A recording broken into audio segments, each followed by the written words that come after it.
అందరికీ నమస్కారం. నాటేసినాక ఒక 20 రోజులు 25 రోజుల తర్వాతనే కలవాలి. కలుపు తీస్తేనే లాత పదంలో మంచిగా వరి కూడా కోలుకుంటుంది, మంచిగా గంట వస్తుంది పిలకలు పెట్టి. 25 రోజులల్లో కలుపు తీయాలి, మంచిగా మందు చల్లాలి.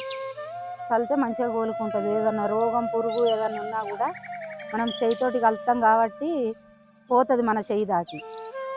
ఇక ముదిరిందనుకో గడ్డి ఎక్కువ అవుతుంది, ఏదన్నా పురుగుంటే కూడా దోమకాట అసంటిది కూడా అంతటా బాగా అయ్యి వరి మంచిగా ఉండదు. వెనకట ఇట్లా ఎడ్ల నాగంలతోటి దున్నినప్పుడు ఇంతగానో గడ్డి పడకపోవు, అప్పుడు గడ్డి మందులు కూడా చల్లలేరు. ఈ లోటువేటర్ తోటి దున్ని నాటేసే వరకు గడ్డి బాగా పడుతుంది. ఈ గడ్డి వాడుట్లో ఏం చేస్తారంటే ఇప్పుడు ఈ గడ్డి మందు చల్లితే గడ్డి పడదని చల్లుతారు.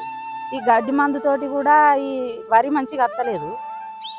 ఈ వరి మంచిగా రాకపోవడం, ఈ కలుపు తీయకపోవడం తోటే వరి కూడా మంచిగా పిలకలు ఇట్లా గంట వత్తలేదు, వడ్లు బాగా వెళ్తలేవు. అందుకే ఈ గడ్డి మందులు చల్లినా కూడా చల్లకున్నా ఇట్లా చేయితోటి కలుపు తీస్తేనే గంట మంచిగా వస్తుంది. ఇట్లా కలుపు తీస్తేనే గంటకి ఇట్లా తవ్వినట్టుగా మంచిగా మట్టి గెలిగించినట్టు అయితేనే కర్ర మంచిగా వేకులుతుంది, పిలకలు బాగా పెడుతుంది. అందుకే గడ్డి మందు కొట్టినా కొట్టకున్నా కలుపు తీయాలి. ఇట్లా గడ్డి మందు కొట్టినాము ఏం కాదు గడ్డి లేదు అనుకొని కలవక ఊకుంటే వరి మంచిగా అత్తలేదు, అది గంట వత్తలేదు.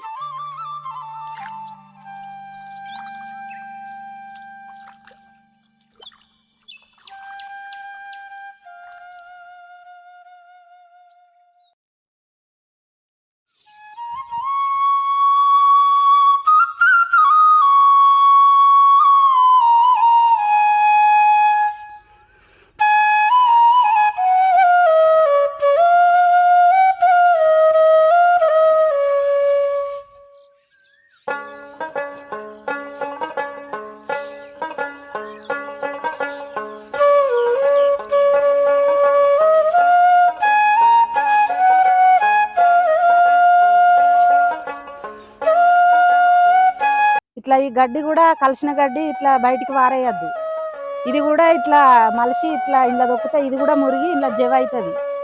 బయటికి వారేసినాం అనుకో దీంతో కూడా జవ బయటికి వెళ్ళిపోతుంది. ఇంట్లోనే తొక్కినాం అనుకో ఇంట్లో మంచిగా మురిగి ఇదే గడ్డి కూడా జవ అవుతుంది. ఇంట్లోనే పెట్టాలి, బయటికి వారేయద్దు.